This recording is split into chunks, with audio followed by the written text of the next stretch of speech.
Hello, my friend, and welcome to a quick and fun episode of TFU News and Views. I am your host, Anthony Brucali, and today I wanted to talk a little bit about some news coming out of Japan.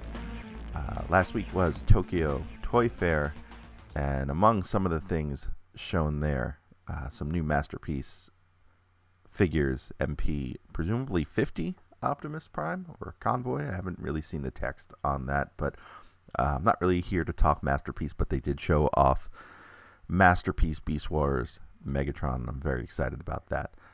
That's a show for another day, though, because the other part of the reveals from Tokyo Toy Show was the 35th anniversary Golden Lagoon special toy line, and overall, I'm kind of really into this.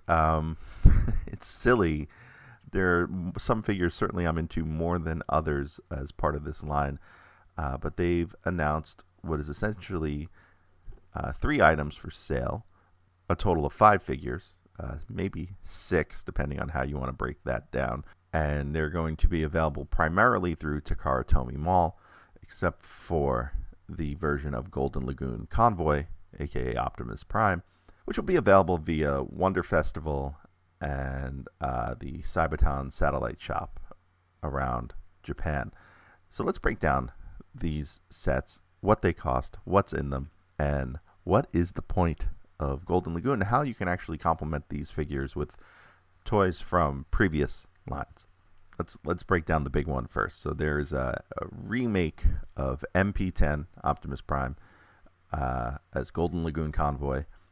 All these figures are brown and gold plastic. Well, it looks more like brown tan plastic, and then gold plated vac metal plastic, chromed out to some extent, which seems pretty cool.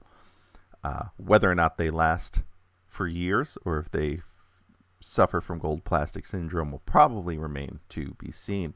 Golden Lagoon Convoy, due out in August of this year. 15,000 yen is the retail price, and if you're wondering what that translates to in American dollars, that is $135.77 as of today. And then with markup, you're probably looking at $200 to get this imported from a online retailer. I'm not terribly excited about this figure, 1, because of the price, and 2, because there are a lot of versions of MP10 out there. I only own one, and that was the Toys R Us reissue from earlier this year, and I'm content with just that one. It is arguably the best Optimus Prime toy ever made, so it is fitting that they do it in the Golden Lagoon anniversary line, but also it doesn't fit with the rest of the line, which comes from Generations, or in Japan, Legends, where the toys are much smaller and much of a different scale. From there, the second figure to come out, and this will come out in October, is Golden Lagoon Starscream. Now that has a retail price of 3,800 yen, which is $35, give or take. That's a good deal. I like that. A deluxe at 35 from Japan is kind of been the going rate for me personally for a very long time. And for a special edition figure, it's a Combiner Wars figure. It's based off of the Unite Warriors Starscream that came with the Grand Galvatron set. So it has that mold, which is based off of one of the aerial bots, Air Raid, I believe, or Skydive. Starscream does play prominently in the episode, and does take a dip in the Golden Lagoon. So this is actually one that works off the show. And really, all 3 jets did dive in. So technically, you could buy 3 if you really want to go crazy and have triple representation off of one toy. I wouldn't do that, but you certainly could. And then finally, this is one that I like the most, I think, is the 3-pack of Beachcomber, Perceptor, and Sea Spray, and that is coming out in November, and that is a set priced at 8,000 yen, which is $72.41 as of this recording. It's not a bad price for 3 figures, and technically 4.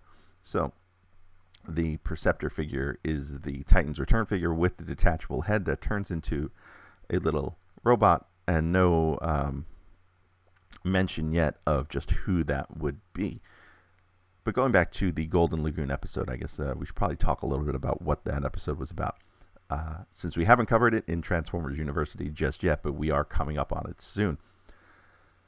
Golden Lagoon, real quick. Beachcomber finds a Golden Lagoon. The lagoon allows the Transformers who enter it to be plated in gold armor, basically, and become invincible for a time, but eventually it wears off.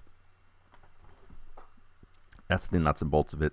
There's a bit of an environmental message in there as well.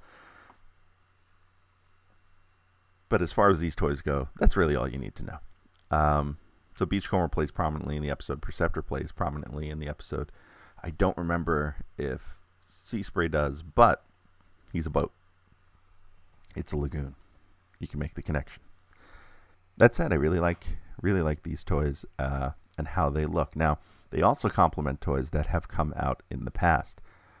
For example, there was a Golden Lagoon inspired figure of Jazz in the early 2000s. So one of the first eHobby exclusives post the Transformers collection book box releases from the early 2000s was Jazz in gold plating to, one,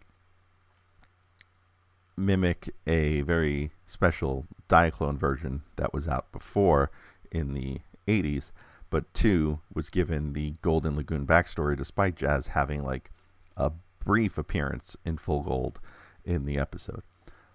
A 6 toy to complement the line. Additionally, a few years back there was a Linkin Park edition of Soundwave and his cassettes, all in brown gold plastic.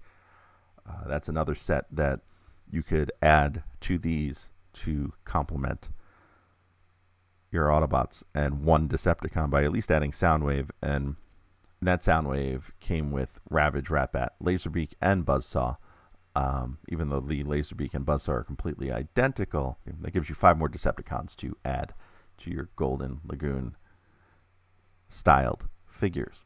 Lastly, to complement the Golden Lagoon convoy, to some extent, you could probably add in, if you want to spend the money, the Megatron gold version MP05G, which was the original Megatron masterpiece mold, with gold plated, with gold plastic parts that turned into a golden gun.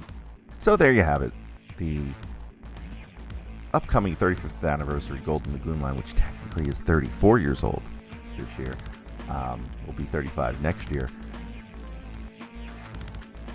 has a bit more legs to it than you think. Also, one last little note on this. So that headmaster that comes with Perceptor is quite an interesting feature, since the Golden Lagoon, according to TF Wiki, is one of the few episodes of G1 to not feature any humans at all. So for it to turn into a little robot for Perceptor would be not represented in the episode. So interesting to see how that is going to shake out if they give it a name at all.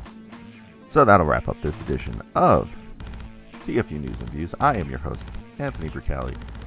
As always, if you like the shows, please swing on by the website, www.tfu.info. And of course, if you'd like to help out, if you'd like to join the Patreon, patreon.com/TFU.INFO. Lastly, if you're watching this on YouTube or you'd like to watch this on YouTube, youtube.com/TFU.INFO. Please like, please subscribe. Closing in on 1,000 subscribers, and I'd love for you to help us get there. Got a lot more great stuff coming up. See ya.